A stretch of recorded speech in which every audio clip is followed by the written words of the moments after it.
देखे खातिर हमार चैनल के सब्सक्राइब करी और बेल आइकन के जरूर दबाई।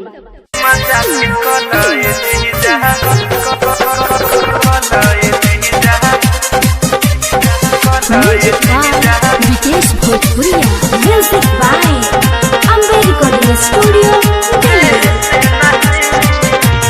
बुझता रहा हमारा के कोई सुन लई की जान लए जीजा हम हो में के नई खी ए जीजा। बुझता रहा हमारा के कोई सुन लई की जान लए जीजा हम हो में के नई खी। दे दे मगारी जानी हमर देहिया सुगदाई। दे दे मगारी जानी हमर देहिया सुगदाई। मुँह से मजाक कलए जीजा देह से नहीं। मुँह से मजाक कलए जीजा देह से नहीं।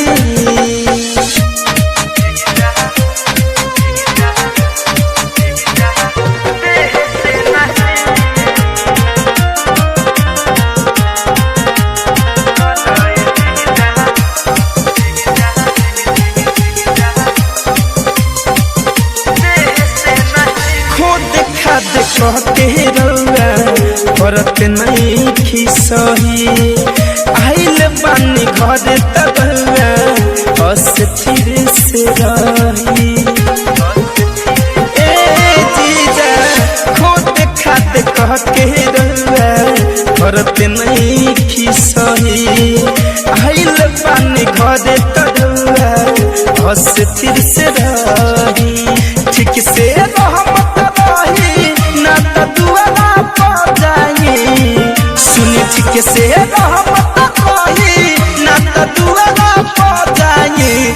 हाँ मुँह से मजाक कलए जीजा देह से नहीं। हाँ मुँह से मजाक कलए जीजा देह से नहीं।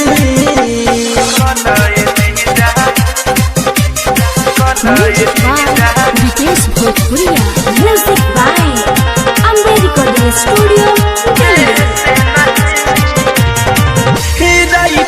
साधु धनंजय लब न लगाई। फिर के हाथ जानी मन पनियाई। फैशन फिरोज मीठू लब न लगाई।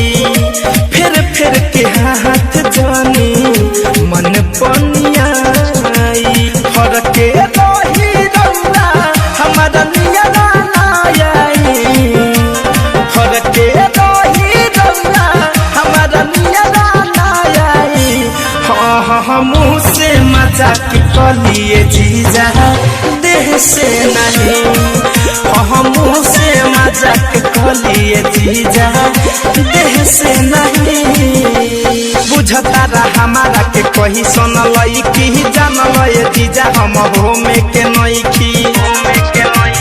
दे दे मगारी जानी हमर देहिया सुगदाई।